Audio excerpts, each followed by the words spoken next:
حضرت عمر فاروق رضی اللہ تعالیٰ عنہ نے کبھی کوئی خواہش نہیں کی۔ ایک دن مچھلی کھانے کو دل چاہا تو اپنے غلام یرکا سے اظہار کیا۔ یرکا آپ کا بڑا وفادار غلام تھا۔ ایک دن آپ رضی اللہ تعالیٰ عنہ نے فرمایا، یرکا آج میرا دل ہے کہ میں مچھلی کھاؤں، لیکن مسئلہ یہ ہے کہ 8 میل دور جانا پڑے گا، وہاں دریا ہے اور وہاں سے مچھلی کو لانا پڑے گا اور 8 میل واپس آنا پڑے گا۔ پھر آپ رضی اللہ تعالیٰ عنہ نے فرمایا کہ چلو چھوڑو، رہنے دو، مچھلی کھاتے ہی نہیں۔ ایک چھوٹی سی خواہش کے لیے اپنے آپ کو اتنی مشقت میں ڈالنا اچھا نہیں لگتا کہ 8 میل جانا پڑے اور 8 میل واپس آنا پڑے صرف میری مچھلی کے لیے۔ چھوڑو یرکا، رہنے دو، اگر قریب سے ملتی تو اور بات تھی۔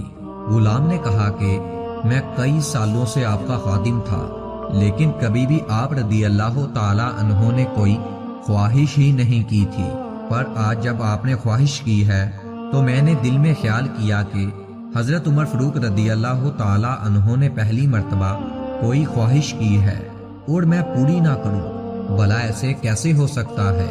وہ غلام یرکا کہتے ہیں کہ حضرت عمر رضی اللہ تعالیٰ عنہ ظہر کی نماز پڑھنے کے لیے گئے تو مجھے معلوم تھا کہ ان کے پاس کچھ مہمان آئے ہوئے ہیں، عصر کی نماز ان کی وہیں ہو جائے گی۔ میں نے حضرت عمر رضی اللہ تعالیٰ عنہ کے پیچھے نماز پڑھی اور 2 رکعت سنت نماز پڑھ کر میں اپنے گھوڑے پر بیٹھا۔ وہ عربی نسل کا گھوڑا تھا۔ میں نے اسے دڑھایا اور دریا پر پہنچ گیا۔ عربی نسل کا گھوڑا ہو اور اس کو 8 میل کیا کہتے ہیں۔ وہاں پہنچ کر میں نے ایک ٹوکرا مچھلی کا خریدا اور حضرت عمر رضی اللہ تعالیٰ عنہ کی عصر کی نماز ہونے سے پہلے میں مچھلیاں خرید کر واپس آ گیا اور گھوڑے کو میں نے ٹھنڈی چھاؤں میں باندھ دیا تاکہ اس کا جو پسینہ آیا ہوا ہے وہ خشک ہو جائے اور کہیں حضرت عمر رضی اللہ تعالیٰ عنہ اسے دیکھ نہ لے۔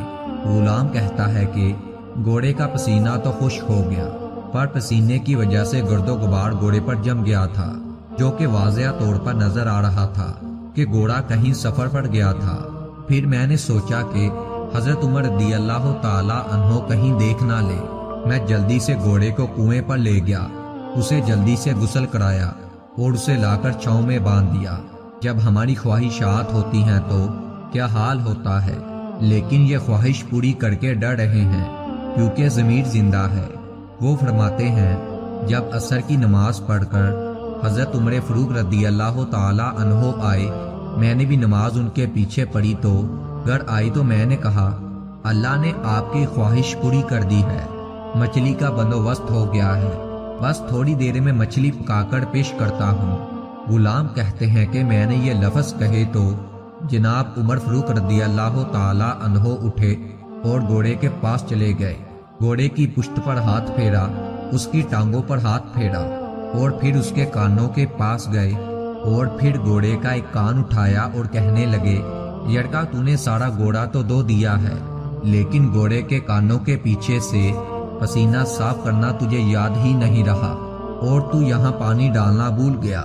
حضرت عمر رضی اللہ تعالیٰ عنہ گھٹنوں کے بل زمین پر بیٹھ گئے اور کہنے لگے اور یار یرکا ادھر آ، تیری وفا میں مجھے کوئی شک نہیں رہا اور میں کوئی زیادہ نیک آدمی بھی نہیں ہوں، کوئی پرہیزگار بھی نہیں ہوں۔ میں تو دعا مانگتا ہوں اے اللہ میری نیکیاں اور برائیاں برابر کر کے مجھے معاف فرما دے۔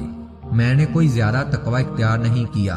اور بات کو جاری رکھتے ہوئے فرمانے لگے یار ایک بات تو بتا، اگر یہ گھوڑا قیامت کے دن اللہ کی بارگاہ میں فریاد کرے کہ یا اللہ عمر نے مجھے اپنی ایک ضرورت پوری کرنے کے لیے 16 میل کا سفر طے کرایا، اے اللہ میں جانور تھا، میں بے زبان تھا، 16 میل کا سفر ایک خواہش پوری کرنے کے لیے، تو پھر یرکا تو بتا میرے جیسے وجود کا کمزور آدمی مالک کے حضور گھوڑے کے سوال کا جواب کیسے دے گا؟ وہ غلام یرکا کہتا ہے کہ میں اپنے باپ کے فوت ہونے پر اتنا نہیں رویا تھا جتنا میں آج رویا۔ میں تڑپ اٹھا۔ عمر فاروق رضی اللہ تعالیٰ عنہ والی یہ سوچ، یہاں تو لوگ اپنے ملازم کو نیچا دکھا کر اپنا افسر ہونا ظاہر کرتے ہیں۔ غلام رونے لگا۔ حضرت عمر رضی اللہ تعالیٰ عنہ کہنے لگے اب تم اس طرح کرو کہ گھوڑے کو تھوڑا چارہ زیادہ ڈال دو اور یہ جو مچھلی تم لے کر آئے ہو اسے مدینے کے غریب گھروں میں تقسیم کر دو اور انہیں یہ مچھلی دے کر کہنا کہ تیری بخشش کی بھی دعا کریں اور عمر کی معافی کی بھی دعا کریں۔